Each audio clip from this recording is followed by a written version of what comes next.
এখন পর্যন্ত মনে হচ্ছে সাদেক কাইম হবে আমাদের ভিপি। আমরা চাই ভাই আমাদের ক্যাম্পাসের ভিপি নির্বাচিত হোক এবং আমাদের সকলের শিক্ষার্থীদের যে চাওয়া তার মাধ্যমে বাস্তবায়িত হোক। অনেক মেয়েরাই চায় যে শিবির সমর্থিত যে প্যানেল সবাই না হলেও অন্তত ভিপি যেন সাদেক কাইম ভাইয়া হয়।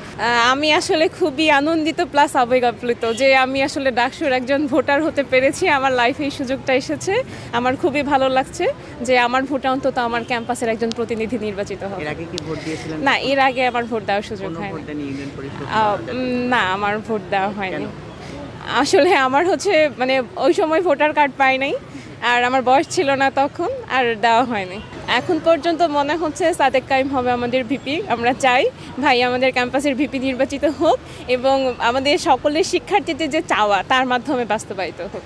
এর পাশাপাশি আবিদ ভাইয়া, তারপর উমামা ফাতেমা বা আরও যে যারা আছে মনে হতে পারে তারাও ভালো, তারাও শিক্ষার্থীদের জন্য কাজ করছে। কিন্তু সাদেক কাইম ভাইয়াকে আসলে আমরা যদি ব্যাকগ্রাউন্ড হিস্ট্রি দেখি, প্লাস হচ্ছে তার কার্যকলাপ, প্লাস পরবর্তীতে তাদের বাস্তবায়নযোগ্য ইশতেহারগুলো সবগুলো মিলিয়ে আর কি আমার কাছে মনে হয়েছে যে ভাইয়া ভিপি হলে আমাদের ক্যাম্পাসের জন্য উন্নতি হবে।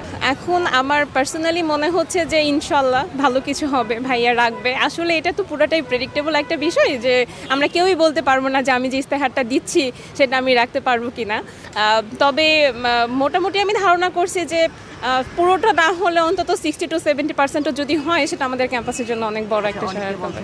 না, এটা আসলে শোনা কথা যে নারীদের ভোট পাবে না। আপনি যদি আমি রোকেয়া হলের ভোটার, আপনি যদি রোকেয়া হলের চিত্র দেখেন বা রোকেয়া হলের কথা যদি বলেন, অনেক মেয়েরাই চায় যে শিবির সমর্থিত যে প্যানেল সবাই না হলেও অন্তত ভিপি যেন সাদেক কাইম ভাইয়া হয়।